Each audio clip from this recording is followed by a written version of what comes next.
गीता के कुल ये 9 श्लोक बदल सकते हैं हर किसी का भाग्य। सभी श्लोकों को ध्यानपूर्वक सुने। तो चलिए वीडियो को शुरू करते हैं। योगस्थ कुरु कर्माणि संग त्यक्त्वा धनंजय सिद्धे सिद्ध्यो समो भूत्वा समत्वम योग उच्यते।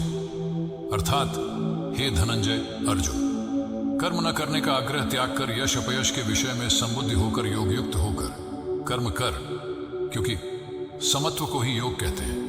नास्ति बुद्धिरयुक्तस्य न चायुक्तस्य भावना न चाभावयत शांतिरशांतस्य कुत सुखम। अर्थात योग रहित पुरुष में निश्चय करने की बुद्धि नहीं होती और उसके मन में भावना भी नहीं होती। ऐसे भावना रहित पुरुष को शांति नहीं मिलती, और जिसे शांति नहीं उसे सुख कहां से मिलेगा। विहाय कामान यह कर्वान पुमांश्चरति निस्पृह निर्ममो निरहंकार स शांतिमधिगच्छति।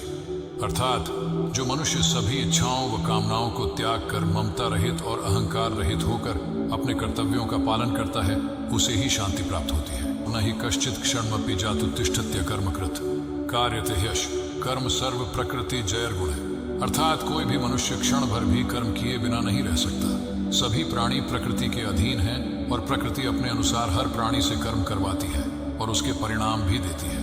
नियतम कुरु कर्म त्वम कर्म ज्यायो ह्य कर्मण शरीर यात्रा पेचते न प्रसिद्धेद कर्म। अर्थात तू शास्त्रों में बताए गए अपने धर्म के अनुसार कर्म कर, क्योंकि कर्म न करने की अपेक्षा कर्म करना श्रेष्ठ है, तथा कर्म न करने से तेरा शरीर निर्वाह भी नहीं सिद्ध होगा। यद्यदाचरति श्रेष्ठस्तत्तदेवेतरो जन सयत् प्रमाणम कुरुते लोकस्तदनुवर्तते।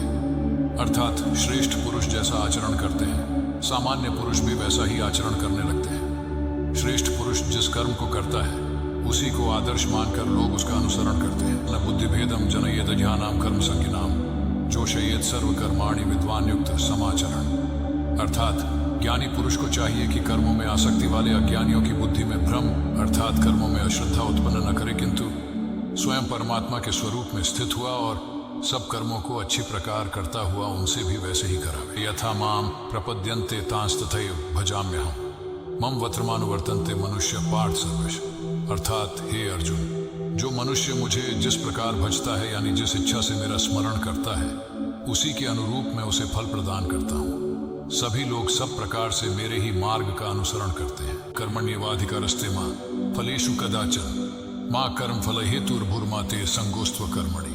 अर्थात भगवान श्री कृष्ण अर्जुन से कहते हैं कि हे अर्जुन, कर्म करने में तेरा अधिकार है, उसके फलों के विषय में मत सोच।